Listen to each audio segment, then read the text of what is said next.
Welcome to Show Me Something Wrong, where each episode one of us chooses a movie to watch that the other hasn't seen. The movie is often obscure, usually odd, and always wrong. I'm Dave. And I'm... Were you about to go first? Oh, I'm Dave. Let's get this in. I'm Dave. I am also Dave. No, you're not. And I'm Guy. And today I've chosen the movie, and it's Don't Stop My Crazy Love for You, aka Can't Stop My Crazy Love for You, aka Crazy Love for You. Wait, what was the difference between the first two? Don't Stop My Crazy Love for You, Yeah. Can't Stop My Crazy Love for You, or in the film itself, the title just said Crazy Love for You. You heard it here first, folks. Let's get into it.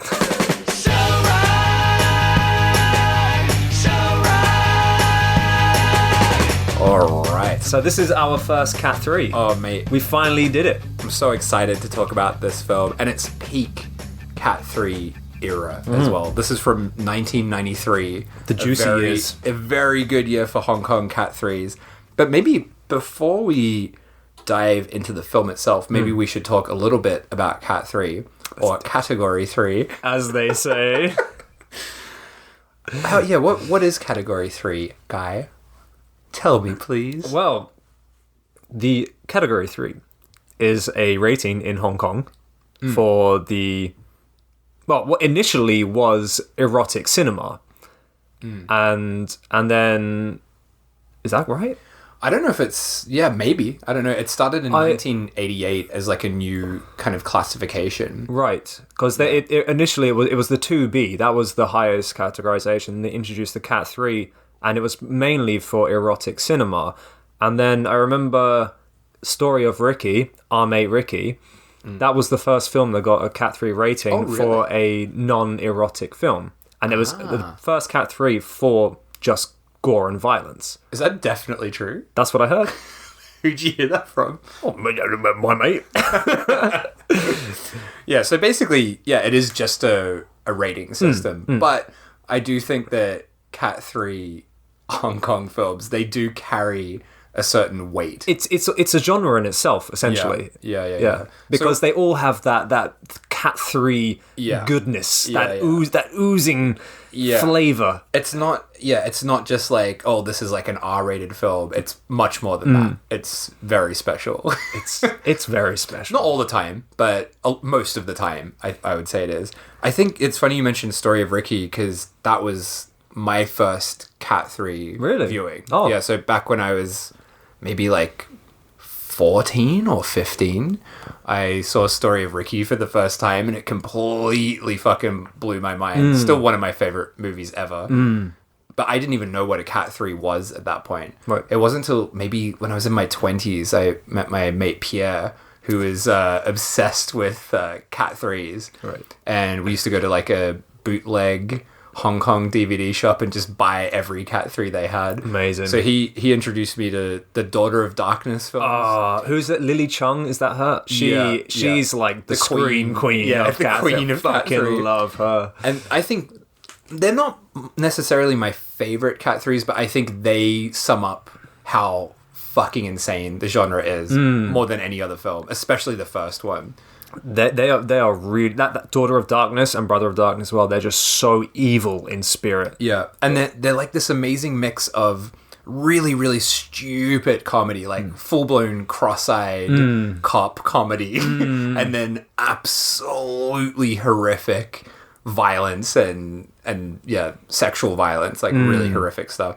I think my favorite is probably Untold Story, which is a pretty obvious choice. No, it's the classic. Red to Kill, I think, is phenomenal as well. Yeah. How about you? How did you get into Cat 3 films? You know what, thinking about it now, probably the first Cat 3 I watched was also Story of Ricky, because I remember seeing that again. Did you say 14? Because I think I saw that when I was about 14 as well. I bought like a bootleg on eBay. And that I was in the same boat as you. I didn't know about the genre of Cat 3. And it wasn't until I was 18 and I was dating a girl from Hong Kong. It was a shortly lived relationship, but she was like a wealth of knowledge for Hong Kong cinema. She knew all of them. So she was the one who introduced me to like The Untold Story and Ebola Syndrome and everything. And because she could do the Chinese, she was going on all these like foreign websites and downloading all of these films, and we just watched Cat 3 films non-stop for the 10-month duration of our relationship. Oh man. So what a relationship. Oh, it was fucking great. Yeah. And that was it. And so we pretty much just like blitzed every Cat 3 film we can get our hands on. And it was all in such a short period of time. So they all kind of just merged together. I think I've had almost, other than the relationship part, I think I had the same experience as you, where I watched them really within like a year. I think I watched every single Cat 3 I could possibly get my hands on. Yeah. And at that time, I went to Hong Kong for the first time, and I was just like scouring the shops for like filthy Cat 3s. I still remember finding the Cat 3 Pretty Woman. Oh, that's a great one. That is really good. And I just couldn't find it anywhere. And then I went to this shop and saw the VCD right up on the top shelf and had to ask the guy to get it down from, like, get up on a ladder and pull it down. But I was like, my heart was like racing. Amazing. That's what I want to see again. Speaking of which, I also went to Hong Kong with that girl I was dating, and I also found the Story of Ricky 2 VCD. Yeah, you've told me about that before. A bit of a relic. It's one that no one even is aware that it exists. Yeah, but it's I had the no same idea guy. until you mentioned it. Yeah. Not gory at all. It's very much a martial arts movie. But again, I was just like, oh my fucking god, Story of Ricky 2. Bought it. Was very disappointed. But also, whilst I was there, I went to Macau. Macau being the place where they filmed The Untold Story, where the murders that The Untold Story was based on actually happened.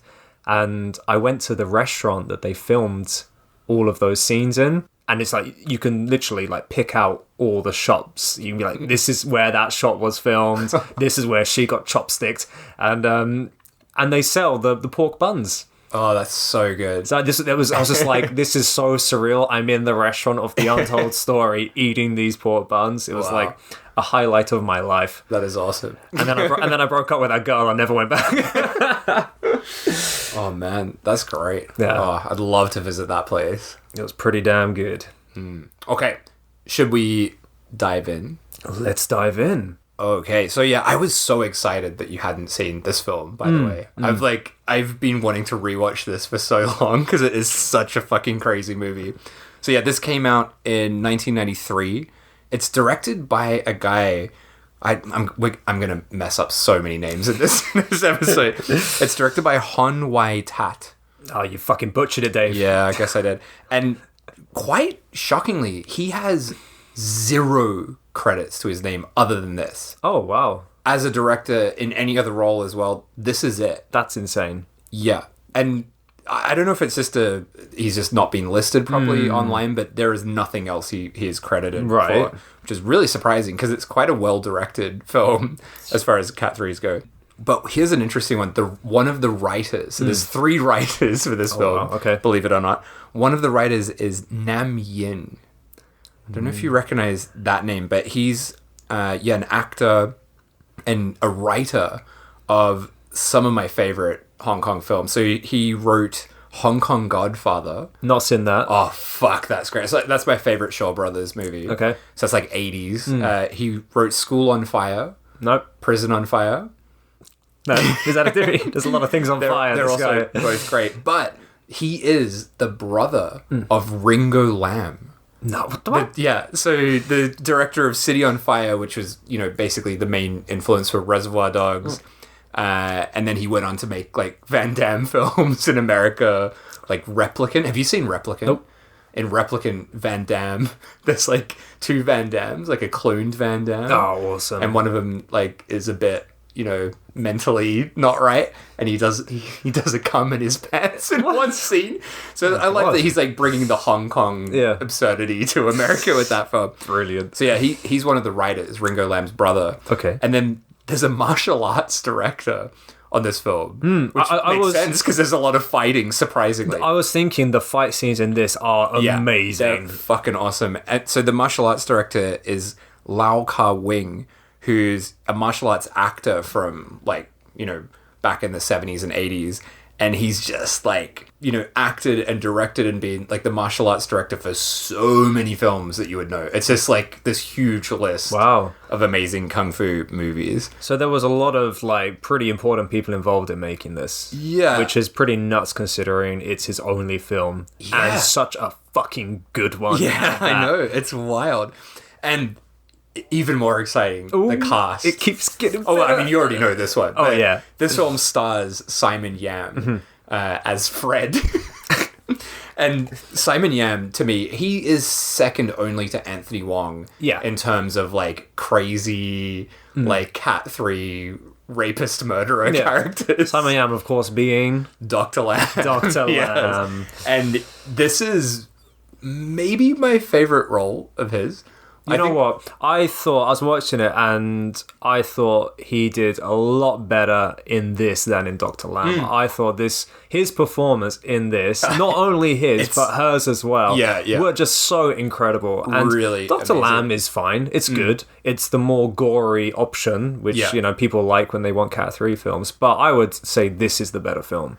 Yeah, I mean, it's been a long time since I've seen that, but I definitely, at least performance-wise, like him more in this, because he is absolutely cuts loose, which we'll talk about a lot as we get into it. Fucking great. And then, acting alongside him, as you mentioned, the other main actor is really fantastic. So it's Yvonne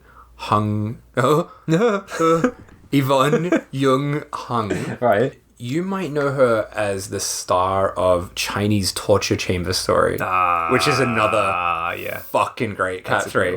And she's playing Kitty. A kind of like trashy TV journalist. Like all the news reports she does seem very, very trashy. And she is fucking awesome in this. It's a great performance. I was moved by her performance. Yeah, I was very taken back by how it's legit full on she was in this role. Yeah, it's really great. Truly an excellent performance.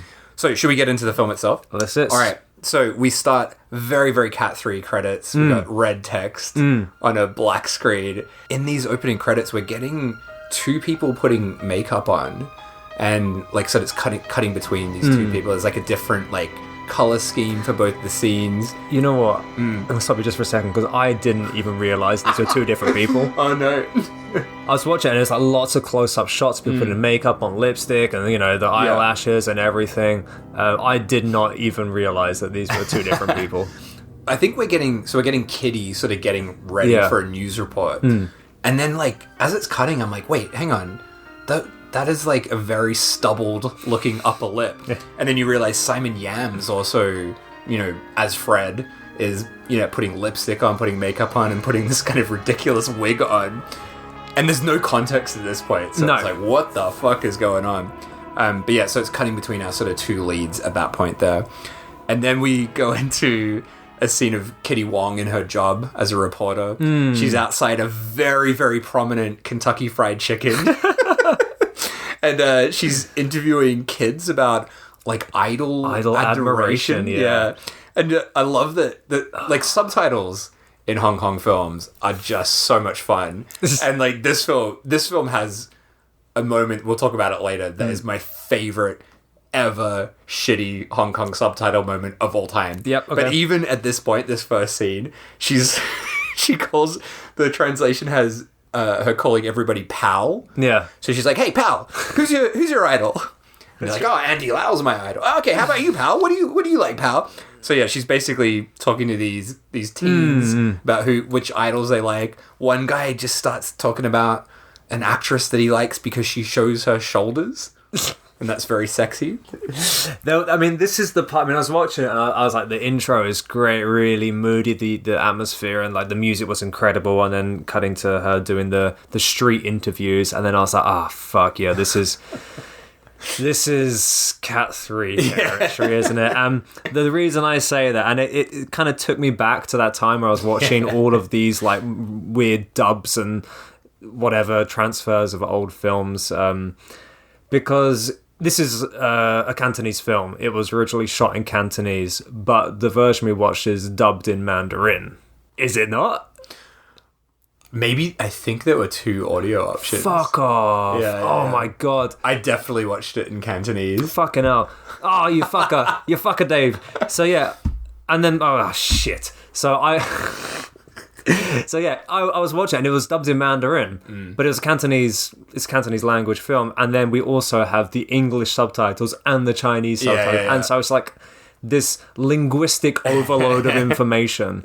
Oh man, I didn't even know there was I definitely watched it in Cantonese. God damn, I watched it in Mandarin like an idiot. Oh no. But that took me back like to that when I was 18 watching all these things. And a lot of the time it was like one ear would be in Mandarin and one ear would be in Cantonese. The VCDs? Yeah, plus like 2 subtitle tracks burn in, and it's like fucking hell. That is intense. Yeah. I kind of love the double subtitle thing. Like, I know it's annoying, but it's also great. Because, I don't know, like, I remember watching so many of these films where the subtitles were so poorly done that they're sort of cut off at the end. Oh, yeah. So you're trying to work out what's being said. I think that might even happen in a few times as well. But anyway, so Kitty does her report about idols. We see her back in the studio talking about it. It seems like a very shallow report. The subtitles are basically making it incomprehensible, whatever she's talking about. But So I remember there was one line I picked up and it was like, if this person doesn't have an idol, he will fear he will be outdated. yeah, I don't know. And it's like you have to worship someone or else you're kind of falling behind on the times about what's kind of hot now and what you should be doing as like a youth. The only line I wrote down was sheep's behavior. I don't remember any sheep in the film. But this scene, it does kind of set up the themes for this film, though. Like the kind of idol adoration kind of thing, which is very important throughout this. So then this scene's going on, and then we cut to Fred, Simon Yam, watching this in his apartment. We don't really see his apartment at this point, so we haven't learnt too much about him yet. Although he does have, and this fucking confused me so much, because I think we only see it in this scene, he has an Australian flag on his wall. Oh, yeah, I clocked that. What the fuck? At first I'm like, wait, no, I must be not seeing it properly. It must be like the old British, like Hong Kong flag. No, it's an Australian flag. I thought there was... I also saw a British flag flying around at one point. Yeah.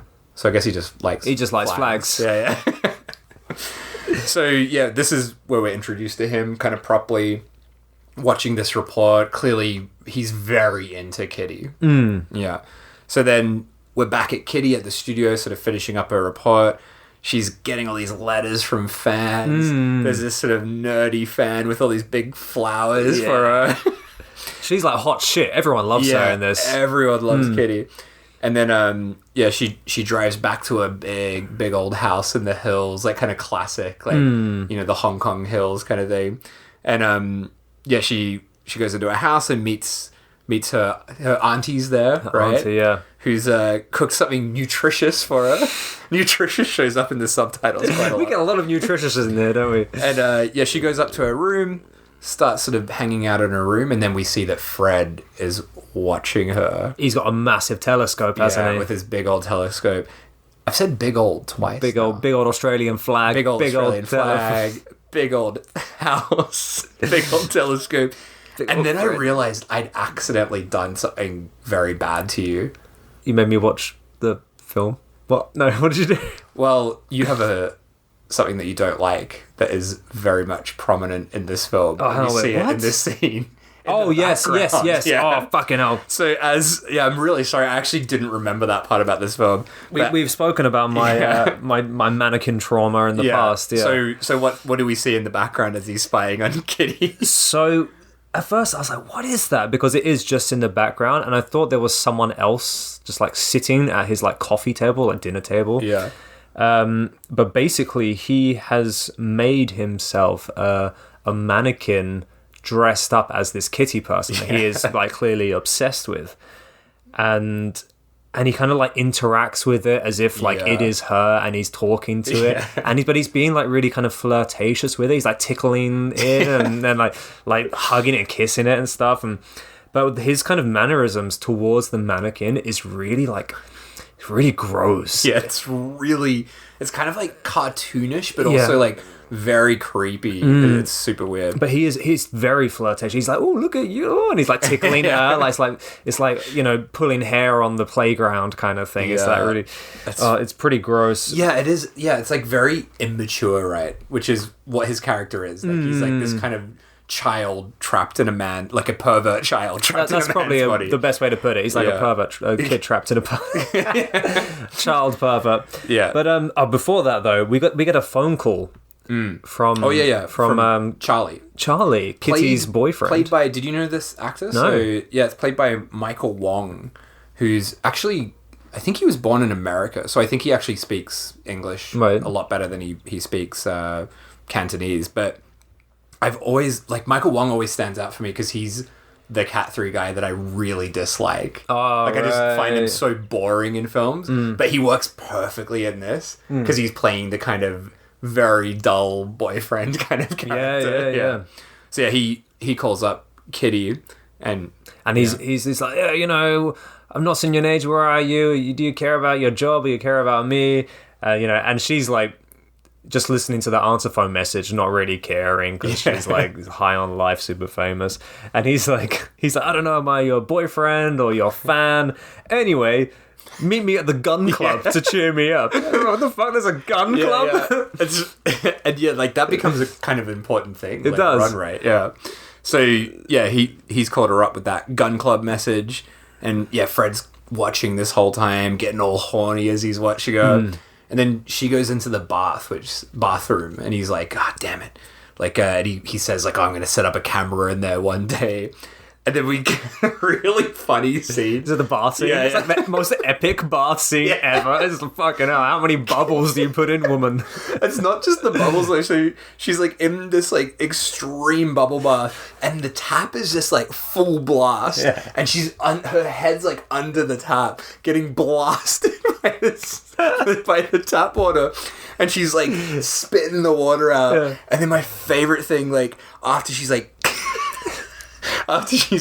getting blasted in the face, then she turns over like face down and just sinks into the water. It's like a fucking floating corpse. But there's like bubbles going all up the wall. It's like, so fucking funny, that scene. It was bizarre. Totally unnecessary. I loved it. Yeah. It was so great. Definitely better than the bathtub scene in Mad Foxes with the urine water.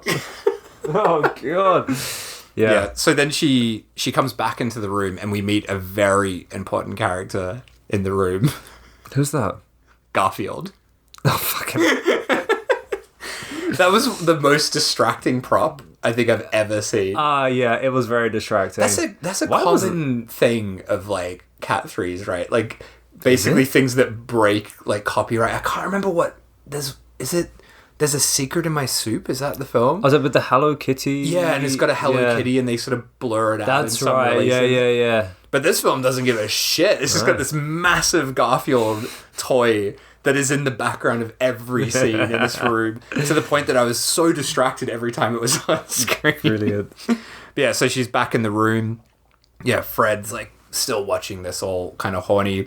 And then he goes off to like hang out with his mannequin for a bit, and that's where we get that scene that you were talking about. Like he's like tickling her and commenting on her weight loss. Oh yeah.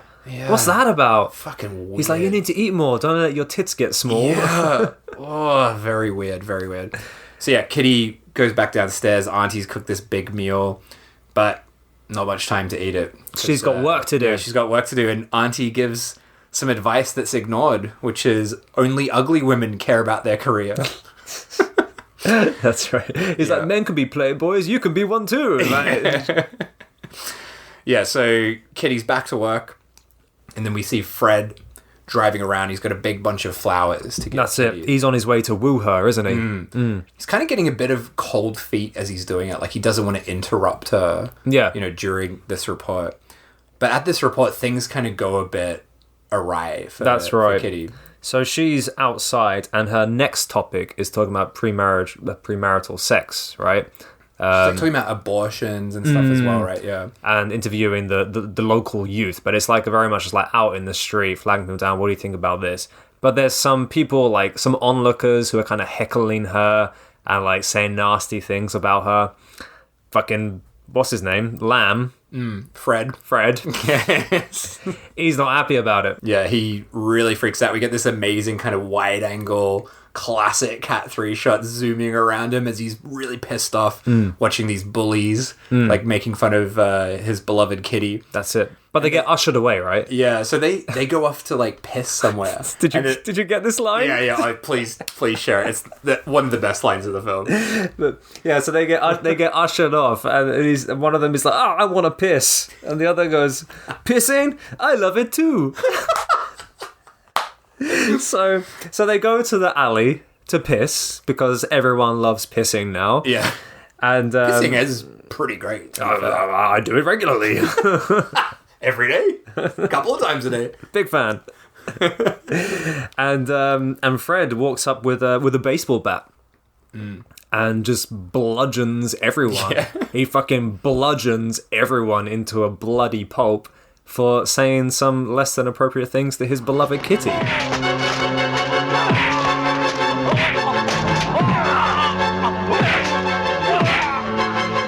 All throughout this bludgeoning, he's saying a lot of very strange lines to them. At one point, he asks one of the bully guys, "How big are your mum's tits?" Yeah, what's that about? Not sure.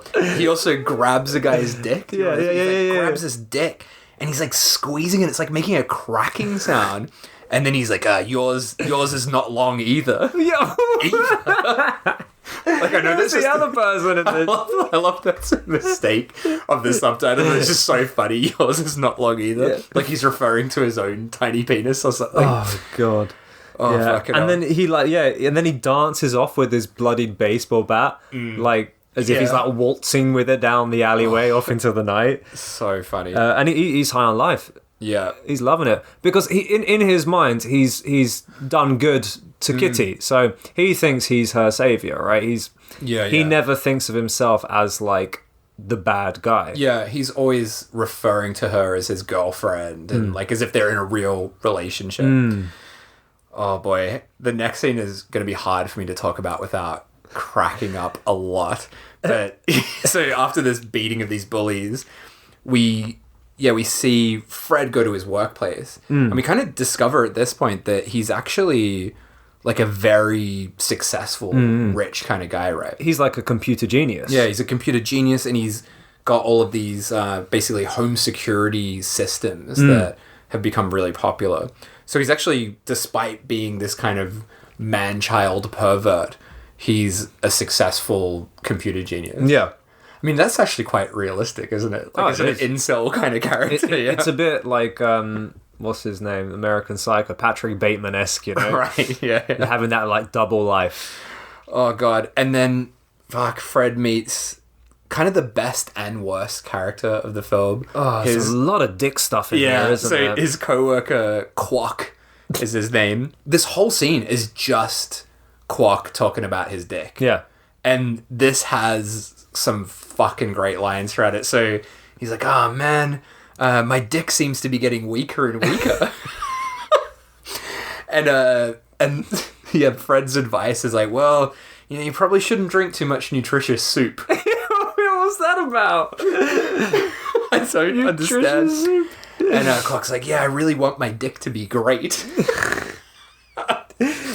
And then Clock also asks a question I think we've all asked at some point in our lives, which is he asks Fred, "Do you have any idea?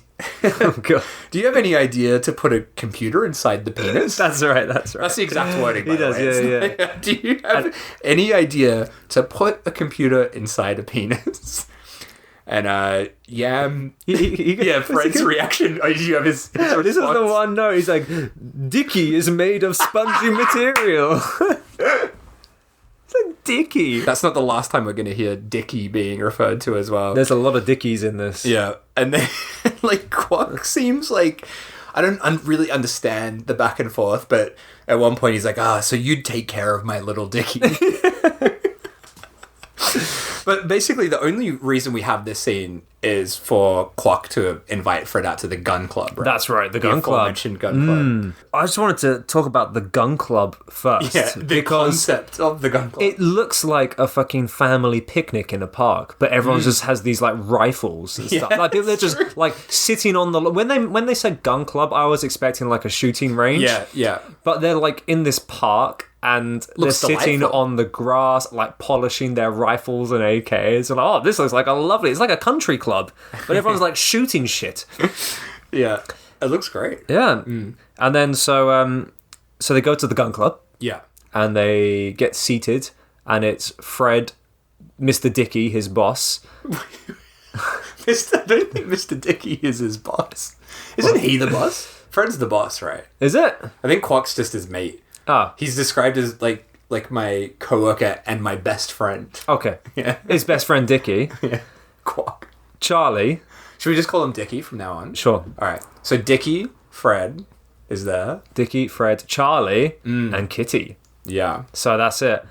And they meet, and when he realizes He's that got Kitty's there, No chill. he fucking loses it. He is like... He blows it. He blows it so bad. Yeah, it's really uncomfortable. At first, he's just like, nice to meet you. Yeah. And then Dickey and Charlie, they're like, yeah, we're going to go shoot some guns. You guys hang out. So they're left alone at the table. Old Fred, he's just like Yeah. freaking out. He can't talk. He's like ripping up Yeah. paper like that's in front of him. Yeah. He's like, completely freaking out.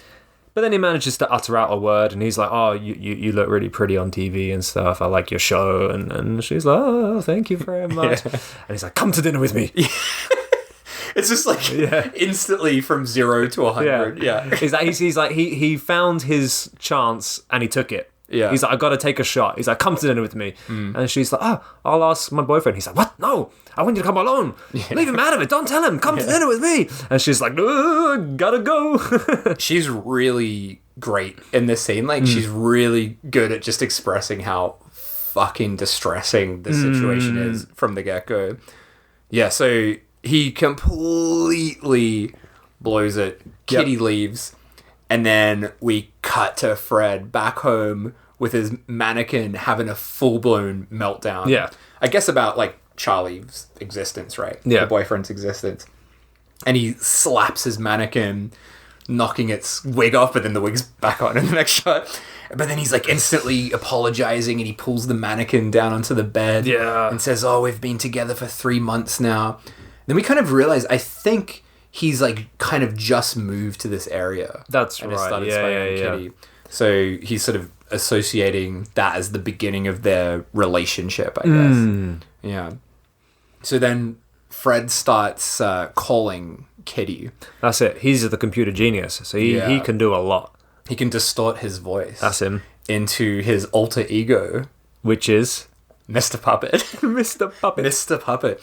So he's calling up and like kind of bitching out Charlie, like, he's a piece of shit, your boyfriend. Yeah. You should be with me. Yeah. And then he really escalates things kind of from this point quite quickly. So after these sort of prank calls, he breaks into Kitty's house.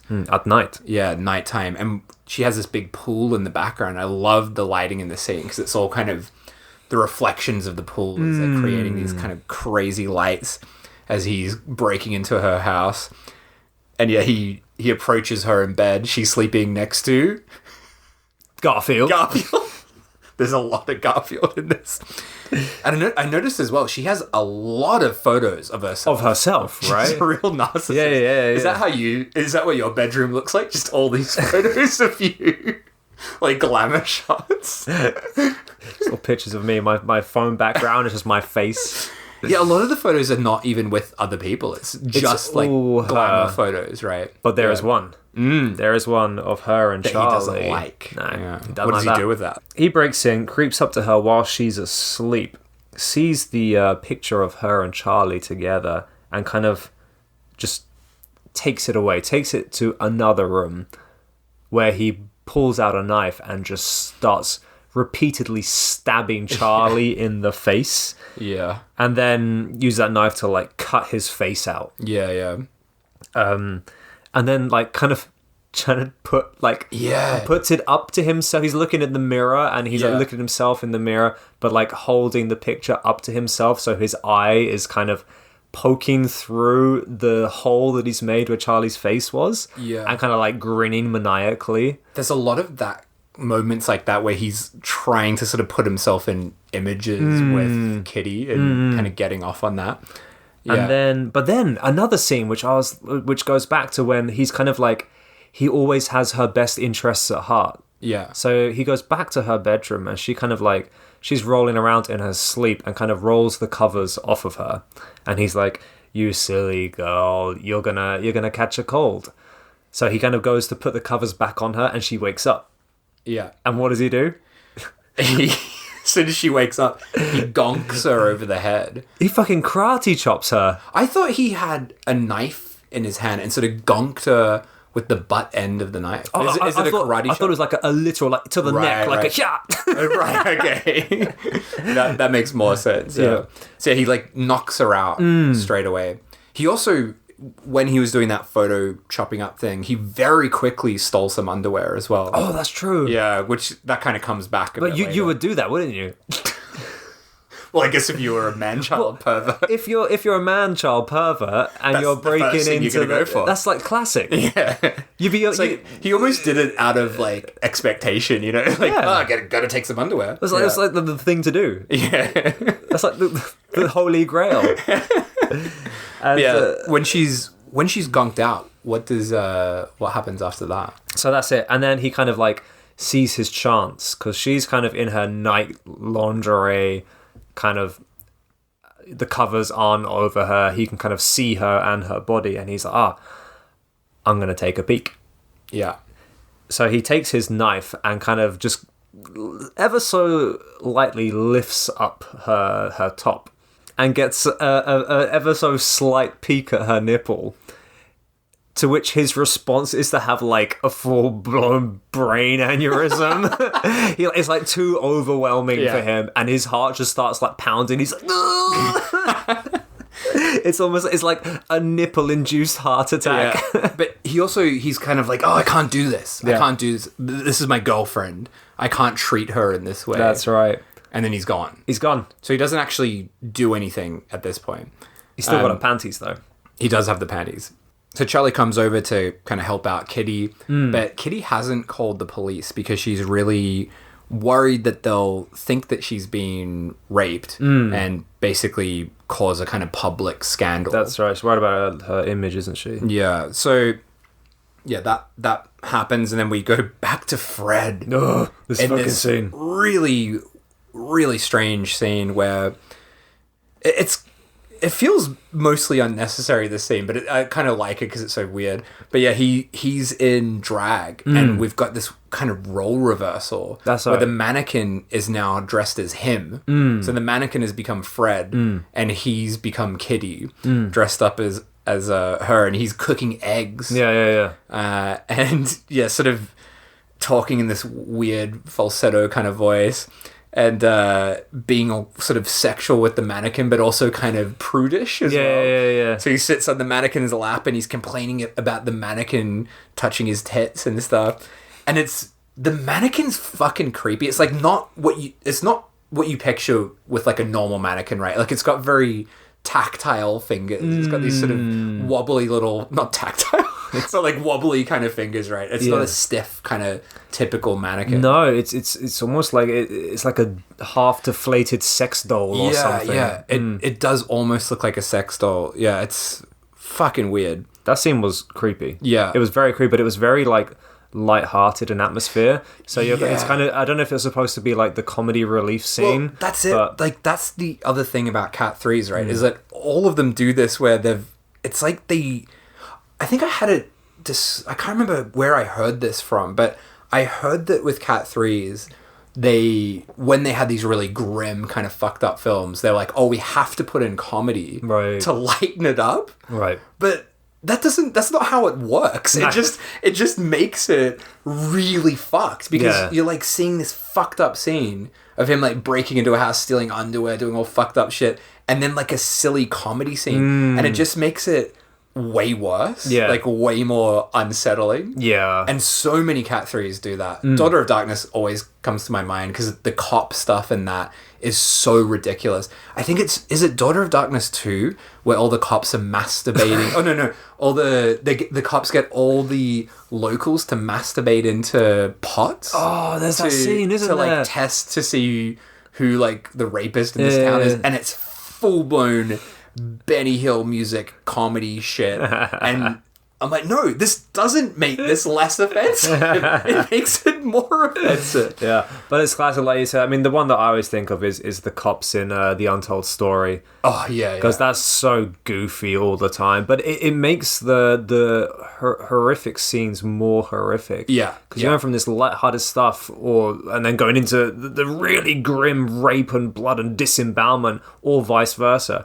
You're like, I've just seen someone get raped. Oh, here's something to laugh at. Like, it doesn't improve your mood. It doesn't lift you up. It just makes you feel really fucking dirty for, like, laughing after watching this horrendous thing. Yeah, that's the best way to put it. Dirty. They're like, it's just filthy. It's very different from any other country's, like, films like this, right? So, like, Japanese films tend to be kind of just grim, and they'll stick with the grimness of this kind of era anyway. But yeah, Hong Kong, it's just this jarring mix of tones that just make it feel really gross. But that's why we love them. I know I do. So, Kitty is now worried for her life. She's freaking out because she has seen someone, we don't know who yet, enter her room and karate chop her in the middle of the night. So she feels, or her boyfriend Charlie feels, they need to get a security system installed. And who's the guy that does security systems? Oh, boy. Our mate Fred. Uh-oh. So he's like, oh yeah, I'll fucking sort you out, you know. So they... So he's like, yeah, leave it to me. So they go to their house, the mansion up in the hills. They install the security system, and he's all right. This is how you do it. This is what you do. You got to press the card, press the button, and then you open the door, and then you got to turn it off within 15 minutes, or else the cops get called. Yeah. Hey, Charlie, give it a go. Yeah. Charlie gives it a go and gets electrocuted. Yeah. So it's got like an electric charge running through the door, right? I love as well, he's being pretty sassy, Fred, in the scene. So he says some like sleazy stuff to Kitty, which is kind of hard to make out because the subtitles are so bad. But then Charlie's like, hey, you've got honey lips. He's like angry about him hitting on Kitty. He's don't like those honey lips. Oh yeah, and he's like, if you don't like what I said, just forget I said it. Yeah. But yeah, so apparently the electric lock has this like charge, and it gets stronger each time, and the maximum charge is enough to like knock you out. Yeah. And Charlie's like, why didn't you tell me that? And he's like, I forgot. Ha. Anyway, decide what you want your password to be. Put it in, and welcome to your new safe home. But old Fred is a computer genius. Yeah. So he's monitoring them with his super computer genius skills. Yeah. Kitty puts in her password, which is a terrible password. It's just her date of birth. Fucking idiot.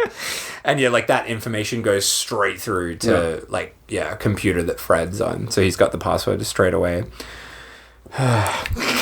So Kitty's back in the car going to work, and that like mega fan from before is there again with a massive bouquet of flowers, and he's just like, these are for you. And she's always very good with the fan service. She's always like friendly. She's like, thank you very much. And he's like, will you sign it for me? And she's like, yeah, sure. Like, what do you want me to sign? And he kind of like undoes his shirt. He's like this fat otaku kind of guy, right? And he like opens up his shirt, like a few buttons on his shirt, just to reveal his chest. And she's like, yeah, all right. She like signs her name on this guy's chest, and he's like orgasming as she's like writing her name on him. Such a dumb fucking scene. It's like, so dumb. Really, like, useless scene as well, right? Useless, but another one of those like comedy Cat 3 comic relief scenes, but also like very inappropriate. Yeah. Because he's clearly coming in his pants. Yeah.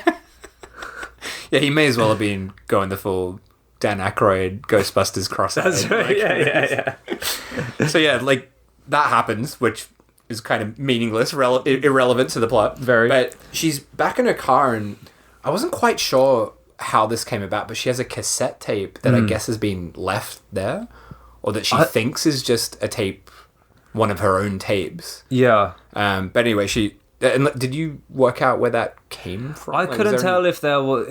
maybe because I was like kind of making notes whilst I was doing it, but I couldn't tell if there was a cassette, she put it in, or she was like listening to the radio and he hijacked the radio. She definitely puts the cassette in. Right. But I wasn't sure if we saw a scene of where that cassette tape came No, from. it just kind of popped up. Yeah. It? But yeah, she puts a cassette in and starts playing, and it's Mr. Puppet, Fred's creepy alter ego, and he's just describing her body in a very creepy kind of way. And as she's driving, she just fucking panics from hearing this tape, and has a really fucked up car accident like with this full-on car crash. It's an amazing stunt of this truck like slamming into the back of the car, does a big kind of, spin, and she's okay, but obviously really terrified by this. And I was also kind of confused about what happens after this, because we cut to her and Charlie, and they're outside a police station. But we haven't actually confirmed whether they've gone to the police or not. I assume they have, but we don't actually see the scene at this point. Yeah. Yeah, that car crash was quite insane. Yeah. Like, it was like full on. She gets full on juggernauted. Her car is totaled. Yeah. But she seems to be pretty okay. Yeah, just a bit shaken up.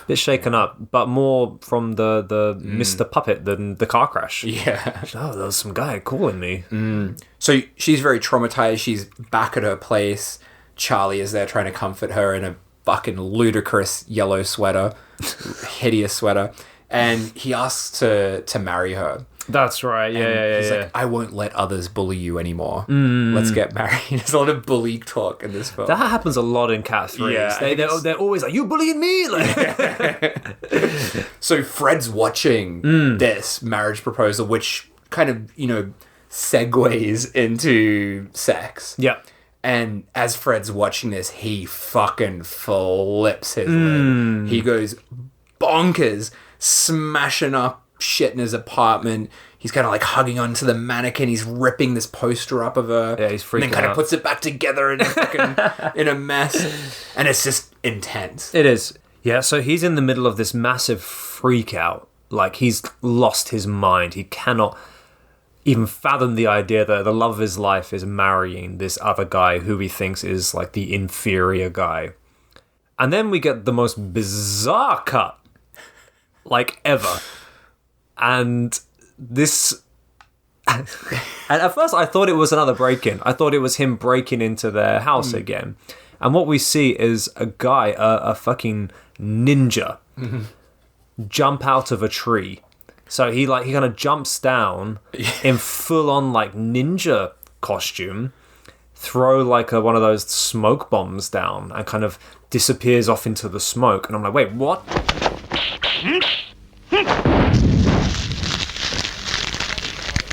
I had to rewind it a few times. Breaking in as a ninja now? Like, he lost his mind so much that he's turned into a fucking ninja.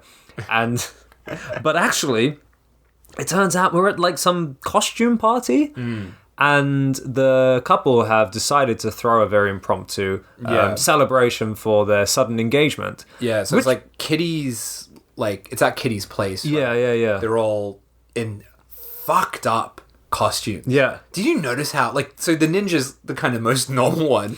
Everyone else is just in these fucked up masks, and they all kind of look like characters, but not famous characters. No Garfield in There's no Garfield in sight. And yeah, Charlie, I couldn't work out what his mask was supposed to be. It's kind of a bear or a cat? I don't know. But yeah, so he's basically got this mask on. Yeah. And kind of a cape or just kind of like an odd sort of costume. Just a bunch of shit you get in a costume shop. But yeah, there's very strange costumes at this party. But it was at this point when I was like, hang on, wait, so you got this guy, like, calling you up, breaking into your home, you've been, like, he's hijacked your radio, I didn't even think about this. And now, like, Charlie's like, let me take care of you, but I thought they were going to lay low. Yeah. And now, like, let's have a fucking party! Yeah. And everyone is there. Not only a party, but a fucking costume party. Yeah. Where anyone could sneak in. But there's easily 100 people there. It's fucking Ramos. It's chaos. We've got Quack or Dickie. He's there fucking chasing around ladies. Out of control, trying to get his Dickie wet. Yeah. And, so they announced their engagement at this party. And then we see that Fred is there in kind of this American face mask and a cowboy hat. And he's watching this engagement announcement go down, really pissed off. Also, this has nothing to do with anything, but I've got to mention the cutaway to the white guy. What the fuck was that about? I thought you'd love that my god. Wait, I was like, did I just imagine that? What the fuck happened there? That was so bizarre. Yeah, we just see this, like, it's either an actual chef or a guy in a chef's costume, but a white guy is chef. And he's, like, sneaking drinks, like, hiding him behind his hat. And it's just such a fucking dumb shot. Yeah. It's like, he's the only white guy in the film. And he appears for, like, 3 seconds in this. But he's like, kind of like cautiously looking around to make sure no one's watching him. And then just, like, quickly drinking something. And then it cuts back to the engagement party. So dumb. It was so really unnecessary. Stood out for me, that one shot. Yeah. I wrote in my notes, random white dude drinking a shot. It's great. And then we get, things really escalate at this point. So, Charlie, he heads upstairs to the bathroom. Do a little wee. Because people, they love pissing in Hong Kong, right? Yeah. Pissing? I love it. I love it too. Yes, pissing, I love it too. It's even funnier. And this is completely irrelevant, but I thought he really looked like Agent Dale Cooper from Twin Peaks in this scene. Like, it was it's so irrelevant. But he's kind of like, he's a tall guy. He's got like black, and he's all kind of slick back. And he kind of goes to the sink in the bathroom, and there's the big mirror. And it was really reminiscent of that Twin Peaks scene with Cooper and Bob, and like looking back into, looking at each other through the mirror. Completely irrelevant, but that was what I thought. So anyway, he's in the bathroom doing something, and our mate Fred walks up, and all hell breaks loose. They get into a massive fist fight. They're throwing each other around, like smashing each other over tables. Like the actual choreography in this fight scene is quite incredible. Yeah, it's fucking awesome. And I guess that's why they've got that really great martial arts coordinator on this film. And that's kind of another thing that sets Cat 3 apart from a lot other kind of exploitation films in this vein, right? Because it's got, like, often has, like, crazy choreography in scenes like this. And yeah, it's fucking nuts. Like, Fred just has this pipe and he's beating the shit out of Charlie. Oh, he rips the towel holder off the wall, right, the metal like bar. And then he also gets, like, I couldn't work out where he got it from, but he has a weight. Yeah, it looks like a training weight. Yeah, he gets like a training weight, and he's fucking full blown irreversible smashing him to bits. He straight up bludgeons him to death, and it's all like slow mo, and the blood is spraying up. And as we're like, as that death's taking place, we're cutting to Kitty like downstairs, like dancing in the costume party. That was amazing. It's really fucking awesome, this whole sequence, because you have her like high on life, and she's beautifully dressed as well. She isn't in like a shitty Halloween costume. She's dressed as like, it's almost like in a wedding dress. She's so beautiful in this scene, and there's her with all her friends, and they're dancing, they're having a lovely time, and it smiles all around, and it's cutting back and forth between that and her fiance getting bludgeoned to death.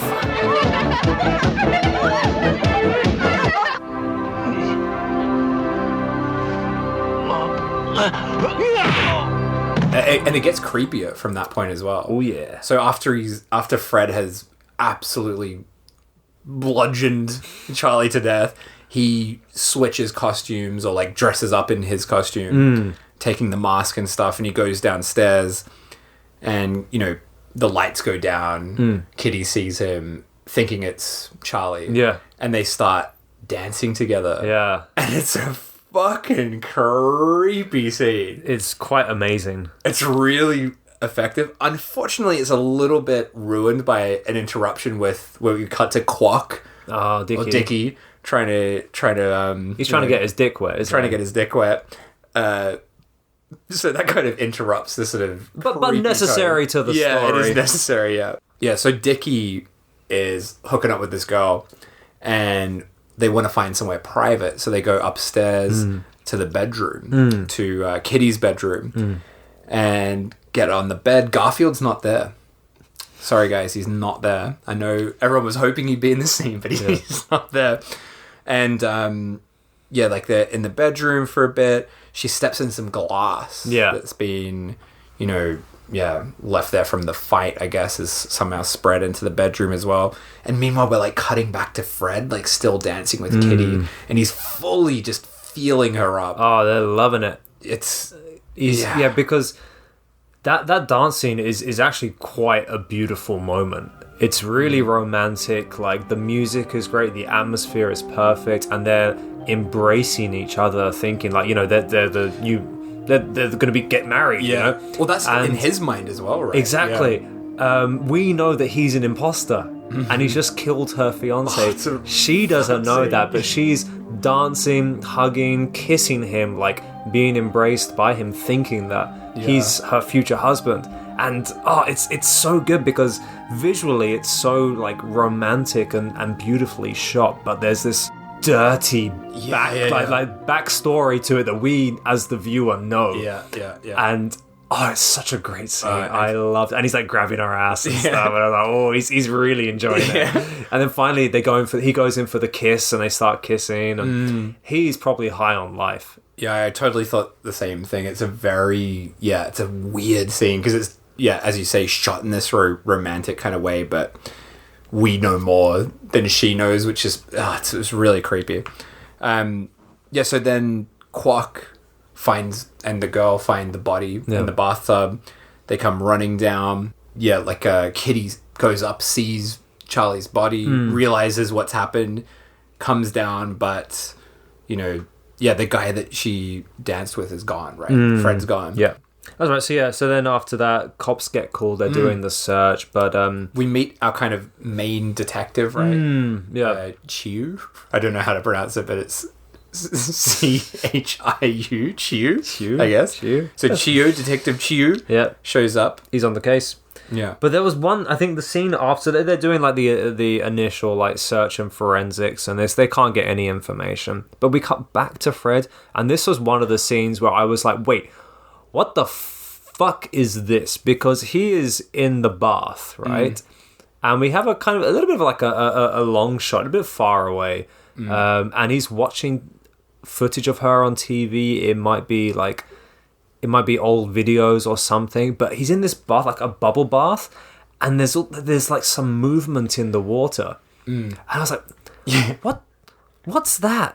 What's going on in his bath? And we kind of cut to him, and then we cut back to the TV, we cut back to him, and it turns out there's fucking fish in his bath. Oh, I didn't even notice that. There's fucking fish, like big fish. I did not see that. Did you not? I was just like, why is the water splashing about a bit? He's got big fucking fish. Oh, that is bonkers. But I gotta rewatch that scene. I mean, unless my eyes have mistaken me. But they're like koi king carp thingies. No, I'm sure you're right. I think I just missed it. They're not small fish. It's like it's got like 4 sea bass in there. That is nuts. I felt like this scene, I realized watching it, I think I subconsciously ripped this off when I made Cat Sick Blues. Right. Because the way it cuts together and like the sequence of it, I'm so sure I accidentally stole it. Because I saw this for the first time around the time that I was like making that. And so basically he's in this like bubble bath, I guess, with the fish that I didn't see. And we go into a dream. Yeah. And you kind of assume that it's his dream because we've just seen him. Yeah, the dream is basically like Kitty is in the shower, and someone comes into the house. which turns out to be Fred, and he starts raping her in the shower, and it's really fucked up, really vicious kind of scene. And then it's Kitty that ends up waking up.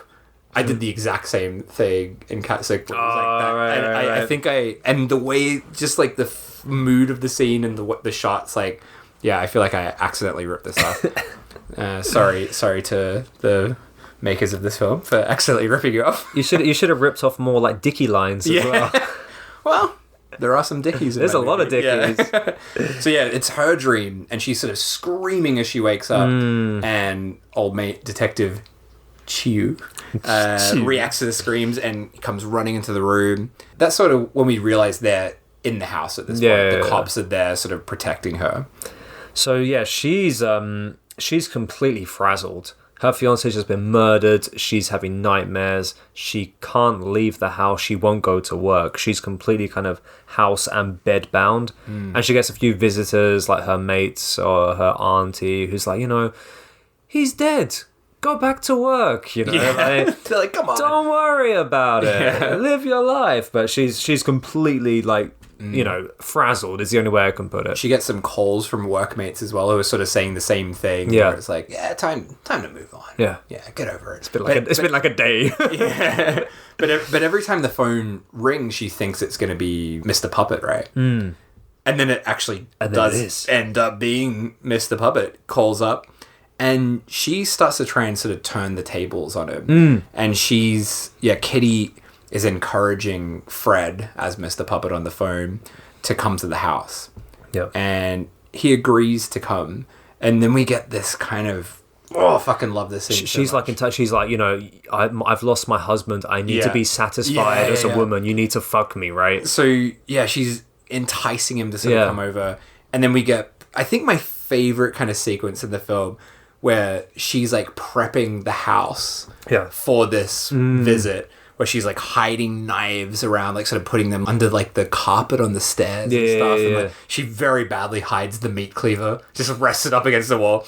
And it's sort of cutting at the same time to Fred, who's kind of like dancing wearing her underwear. Yeah, that was great. The music in this scene is fucking awesome. It's like this, I don't know how to describe it, but it feels like a kind of like a build up, like it's going to kick into like this amazing fucking epic like rock song or something. It's like pure Home Alone, prepping for the guys coming. It's stuff. really intense and great. Yeah. So yeah, we get this huge build up, and the cops are in on this as well. And yeah, they leave the house with Auntie, who's pretending to be. She's like dressed up as like Detective Chiu, whereas he's hiding in the house. So it's creating the impression. You know what? I did not clock that at all. I was very lost. So they're kind of setting it up in case the killer, who they don't know who it is at this point, or the the pervert guy.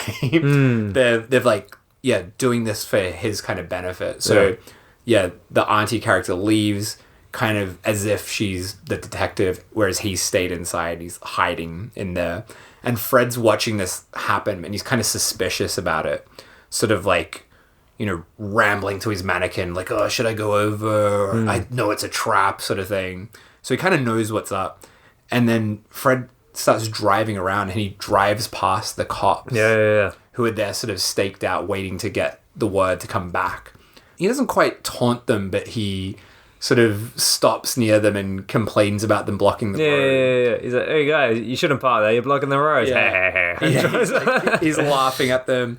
And Auntie recognizes him at this point as well. Then it's daytime. That's it. So he never actually went to the house. He kind of, I think he realized what was going on, like when he saw the Auntie character. You know what? I'm so glad you explained that, because that went over my head. I was like, wait, the cops are there, and then they left, and they took Granny, and then they kind of went back again. I'm like, what's going on? But then what is important from that scene is that Auntie has seen Fred, and she relays that to Kitty, and then Kitty finally kind of makes that connection. Right. Like, oh, fuck, that's who this guy is. It's Fred. It's this creepy, that's computer genius guy. Right. And now I'm on board. Yeah, she goes to her like workplace with that tape that she has, the Mr. Puppet tape, and they have all this sort of special equipment, and they start like defiltering the tape, like kind of removing all the filters that he has on, and she realizes, yeah, that is Fred's voice. Yep. Yeah. So then she calls up Fred, and again, it's like, yeah, this sort of, she's trying to sort of work out if he's like the guy and kind of entice him in. Yeah, so she's like comparing the voices to the recording and the phone calls, trying to make sure there's the match. Yeah, so she realizes like it's definitely him, and goes to the cops, goes to Chiu with this information, but they think it's not enough evidence. Fuckers, classic Hong Kong cops. And then we go back to our favorite location, the gun club. The gun club, that's it. She guns up. She this at night as well. I was a bit wondering about that. Like, can you just go to the gun club wherever you want and just take guns? Yes, I guess so. Yeah, so she goes and gets a bunch of guns, and you're like, oh boy, like this is pretty exciting. And it's really just like the calm before the storm type scene. Yeah. It's like a real good build up. She's so determined. She's like, I'm gonna get this fucker. She's got all the knives in the right places, all the guns stashed everywhere, and now she's just waiting for him to turn up. I was loving it. It was such a good build up. So again, like, you know, Fred calls up again as Mr. Puppet. She again tries to sort of, you know, berate him for not showing up, trying to entice him to come over again. And like Simon Yam is just fucking out of control in these scenes. He's like getting crazier as the film goes on, right? So he's like dancing with the mannequin. He's like completely ridiculous. This is the point where I'm like, this is his best role. He's so 100% good in this kind of role. And yet this time Fred decides he's going to show up to the house. So he's getting all ready. He's spraying cologne on, I guess. Well, he's going to meet his lady. Yeah, his future wife, right? Yeah. We get a very like Argento-y kind of shot, like going over his big knife as he's sort of getting ready to go I was wondering about that a little bit. I mean, obviously he knows about the cops, and he has the idea that it is a setup. Yeah, but he's ready for it. But he's ready for it. And he does go in with all the knives and everything. But But in his mind, he doesn't want to harm or do any sort of damage to Kitty. Well, up until that point. And then this is like, we're like 20 minutes left of the movie, and I think this is one of the most insane kind of final acts of a film I think I've ever seen. This went places I was not expecting. It's fucking nuts. It's so brilliant. He's ready. He's going to invade the house. Do you want to talk about that initial invasion? Because it's fucking crazy. Well, so he knows the door security code because he's Mr. Computer Genius. So he goes in, he types in the code. The cops are waiting for him, or Chew's waiting for him, and he's just like, "Hey, stop! Freeze!"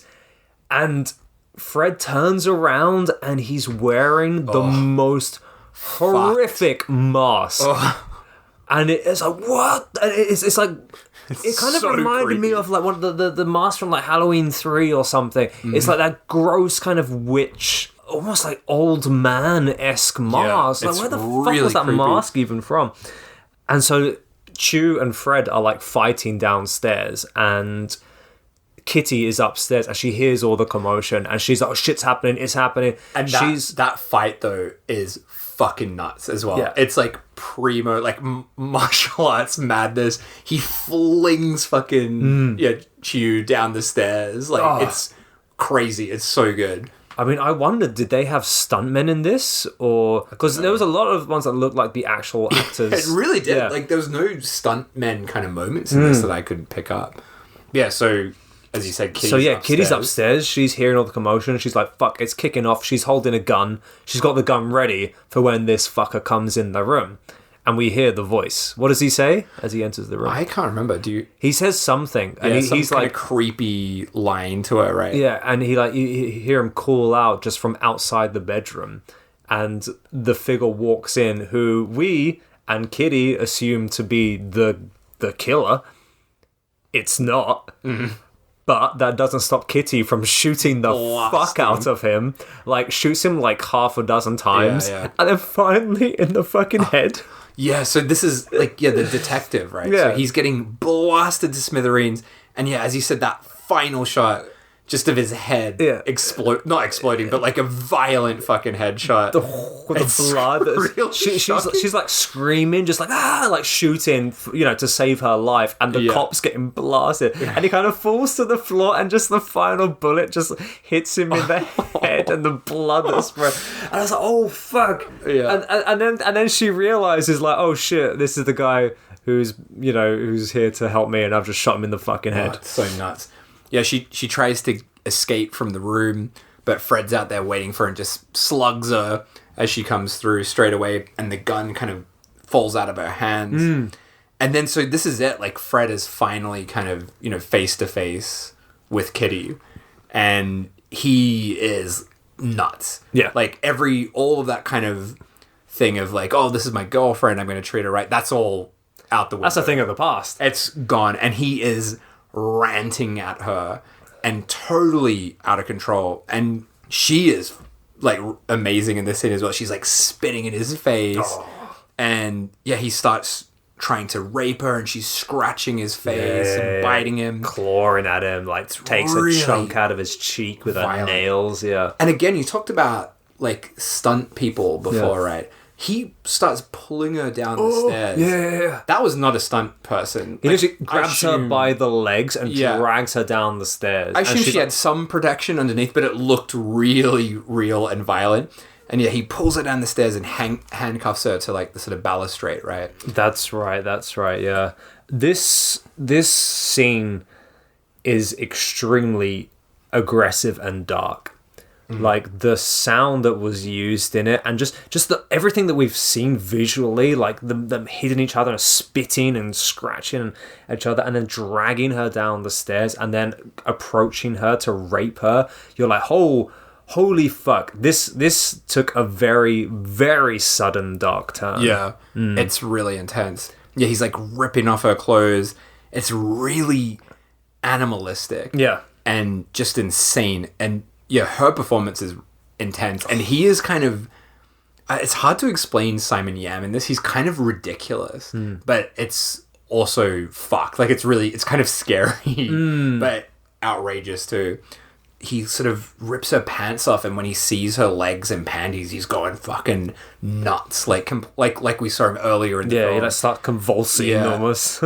And then Auntie shows up at the bottom of the stairs with a knife. Yeah, and Fred leaves Kitty to kind of deal with Auntie. It's a very feeble-looking granny, isn't it? It's just like, she's there with like a really shitty knife. I think Kitty's taken all the good knives and hidden them like around the house. I love Simon Yam in this scene, because as he's approaching her, he's just like got his tongue out and he's just doing gibberish. And he's like, blah, blah, blah, blah. Like it's fucking nuts. Like he just cranks it up to 110% in this. And Kitty can't see what's happening. Oh, she's handcuffed, isn't she? Yeah. We don't see what happens to Auntie, but Fred comes back and he's like, yeah, I killed her. I killed Auntie. She's done for. Yeah. And then he rips off his belt and starts like whipping it down at Kitty. That's whipping her, the cunt. Yeah, it's I thought he loved her. And yeah, he's attacking her again, like ripping off all her clothes. This is all on the staircase as well, so it's really intense. And then he rips her panties off and starts raping her. And then this is where the film gets into one of the most fucked things I've ever seen in a Cat 3 film. Because already this is fucked, obviously. Yep. But this goes to another place that is so fucked. Because while he's raping her, the tone of it starts to change. Ever so slowly, doesn't it? Yeah. And it starts to become kind of erotic. Yeah. And you're like, what the fuck's going on? So, like, as he's raping her, Kitty suddenly seems to be... Well, not suddenly, but slowly seems to be enjoying it. Yeah. It's a very subtle progression, isn't it? And is grabbing at Fred's hair. And at this point, it's like, wait, what the fuck is going on? And then he undoes the handcuffs and slow motion flings her down onto... Like, takes her into the room, flings her down on the bed. And now it's just like full-on softcore porn. Yeah. So it's all very like, the lighting's very pink and kind of romantic. And yeah, like, to me, this is what makes this film so fucked. Because it's presenting this really fucked rape in this kind of sexy, like, yeah, Cinemax almost kind of romantic, isn't it? Like, in this so disturbing. And yeah, Fred's like, "Oh, did my kiss make you comfortable?" And saying all these like creepy lines. He's like, "Call my name, say it loud," all that kind of Yeah. stuff. And she's completely down for it. I don't know what happened to her, because her fiance and her auntie has just been murdered by this guy, but something in her changes, and she absolutely is loving it. And it is one of the most like so intense, disturbing. passionate scenes like, in all of cinema. It's fucking incredible. It's incredible. It's one of the greatest sex scenes ever. But the film keeps reminding us how fucked it is, and we get like cut. So like we'll have this like romantic sex scene, then it'll cut, and we'll see like Chiyu's dead body. That's right. They're fucking next to the dead cop. Yeah, so it's really fucked. And yeah, she's like licking his like the wounds on his face. And the nipples are rubbing together. It's really that scene where they start bonkers. licking each other's wounds. I was, oh man, this is pretty intense. Yeah, and she's like, at one point she goes down on him, and then he's looking over to the cop's dead body, and it's just fucked. I don't know if it was just me. I don't know if I got it correct, but it seemed like they did it twice. Yeah, possibly. It was like two full rounds of sex scenes. It's really long, all this stuff that happens as well. So yeah, basically, yeah, he like flips her over and he's just like going nuts on her, and then does it come? Does it come? How's his cum face, Dave? I know you love a cum face. Not too much detail on that cum face. Rolls off her, and it's all kind of over at this point. And at this point in the film, you're like, wait, what the fuck is going on? Why, like, is she doing that to kind of like, you know, coax him into something, or it like what is happening at this point? That's it. She almost seems sort of hypnotized. Yeah. But I thought when she was hiding the knives around the house, she hid one under the pillow, which I think she did, right? Yeah, and they cut to the pillow a few times. You're like, oh, she's gonna stab him, right? But then she doesn't. No. Yeah. But I thought that was the whole point of it, but she's loving it. She doesn't go for the pillow knife. But yeah, so basically they're done with the fucked up rape turned into softcore sex scene. And then he's like, all right, get changed. We're going to leave Hong Kong. We're getting out of here. That's it, because he knows the cops are going to be after him. Yeah. Because he's... And he's sort of... Yeah, he's like kind of laughing, and he's like, oh, you should have... Why didn't you just go along with this from the beginning kind of thing? I wouldn't have had to have killed all these people. And she seems to be going along with it. And they walk out, close the door on the cop's corpse. And then... So they're going down the stairs. Yeah. And we see the gun that we saw previously sitting on the stairs, and Fred goes, tries to go for the gun. He's walking in front, isn't he? Yeah. And Kitty fucking pushes him down the stairs, opens up a cupboard, and the rifle that she's hidden in there, she pulls it out, and shoots him in the back, and starts ranting at him, calls him a dog. And he's like, if I'm a dog, then you're a bitch. It's really great. And then, he's like sort of standing up, staring at her. She shoots him in the stomach and then in the dick. That's right. Shoots him in the dick. And we get my number one of all Hong Kong movie history, my number one favorite subtitle moment. Do you remember the line? Of course, I cannot forget the line. You've told me about this line many a times before, right. And I was watching it. I was like, oh my god, is this the film with the line? Yeah. So he gets shot in the dick, and then he looks up at her, and he's like, "You shot my dickie." And then not only that, so he's had his dickie shot. We've had this amazing line. Then he's like touching the bloodied wound and sniffing the dick blood. He's just fucked. But then he's like... I thought he was going to be like, it's still got your smell on it or something. No, he's just sniffing his dick blood. Why? But then, I don't know. But he's kind of like, well, at least I got to do it with you once. Right. And he's kind of all right with it. So then she's like, well, I'm going to send you to hell then. And shoots him in the head. Kills him. So then after that, She comes down. Auntie is actually alive. Yeah. All tied up. They spared her for some reason in this vicious film. And she somehow survived. Very, very intricately tied up as well, I might add. It's like he did that very quickly. Like Kimbaku Shibari, like bondage type rope play. Yeah, he was only gone for like a second. I don't know how he managed that. Normally you just do the hand, the wrists, and the legs. Like it was like a full on. It was like an art exhibition on Granny. And that's kind of it, right? So like the cops show up. We've got the crime scene, and the credits are just sort of rolling over as forensics the cops are there. come, and that's it. And then end of days. But those last 20 minutes, holy shit! What the fuck? When I chose this, and when I was rewatching it, I was still enjoying it, but I'm like, oh man, I hope it's still as bonkers as I remember it, but it really is. And that final act is one of the all-time great Cat 3 endings. Yes, I would say 100%. I've actually not watched a Cat 3 film in a long time, just because I've just watched so many, if not every single one I could get my hands on back at that time. This is going back quite a long way back, but still. So having been like the first Cat 3 I watched in such a long time, I really fucking enjoyed it. And This was absolutely amazing and ranks up as one of the greatest Cat 3 films that I have seen. I'm really glad you liked it, because I feel like this is almost an apology for the last movie I chose. That duck. The duck. Oh, fuck yeah. Fuck that. This, oh my God, this was such an incredible movie. I enjoyed every moment of it. I thought Lamb and Kitty, not Lamb, well, Dr. Lamb, I call him Lamb, Fred, and Kitty's performances were so good. They were both A-level performances. Yeah, she is amazing. Incredible. Her performance in those last scenes in particular, like fucking great.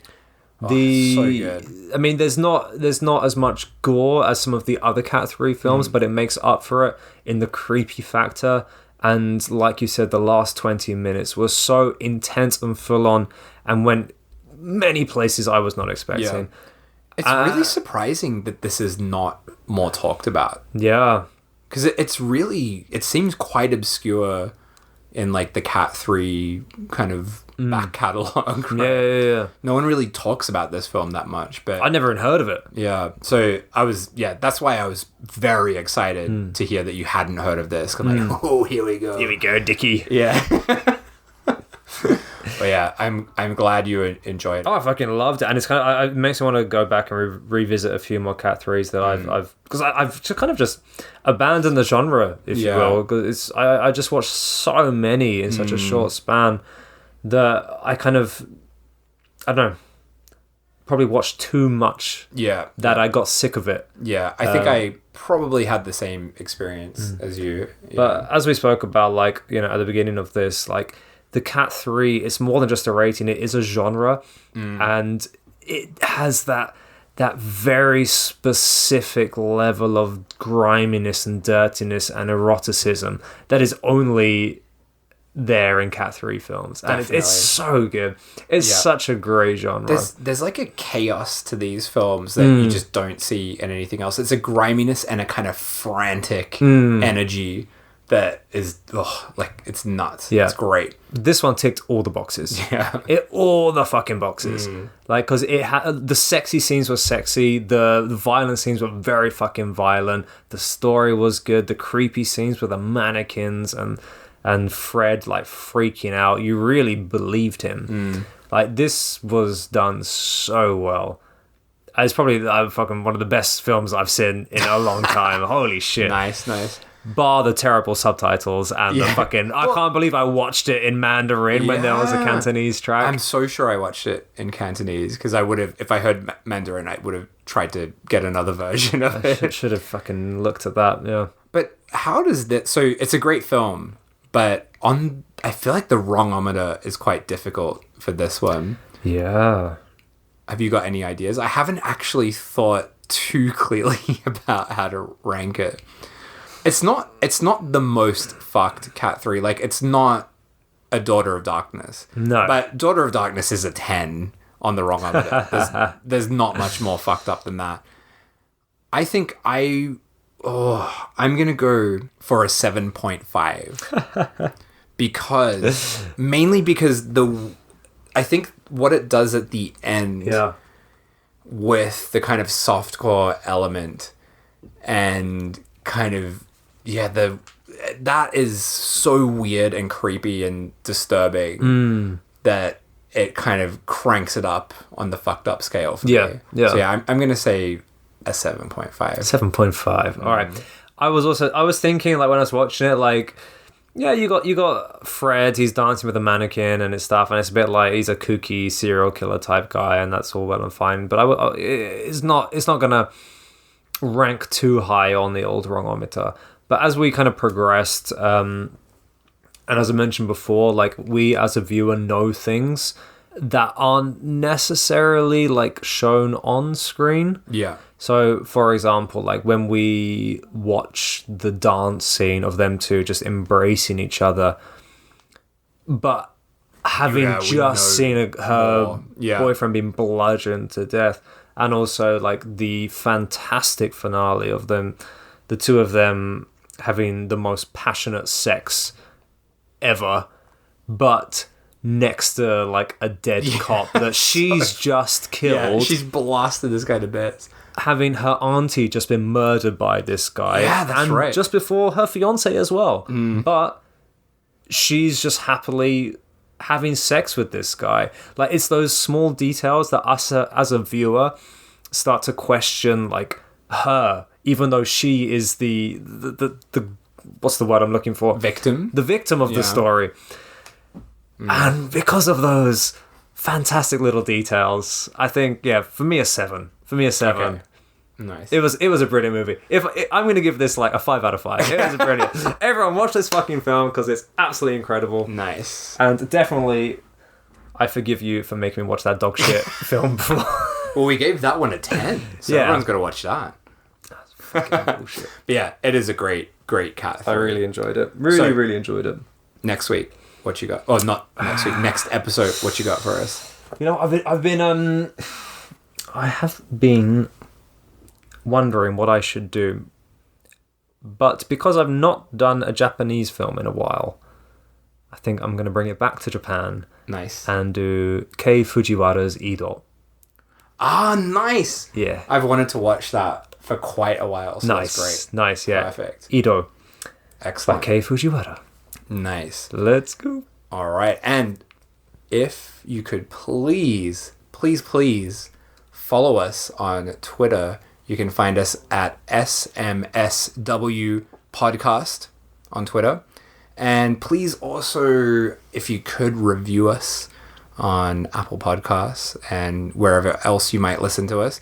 And if you know anyone that might like this very niche podcast, please tell them about it. Please share it on Twitter or whatever you use. That would be great. It would be much appreciated.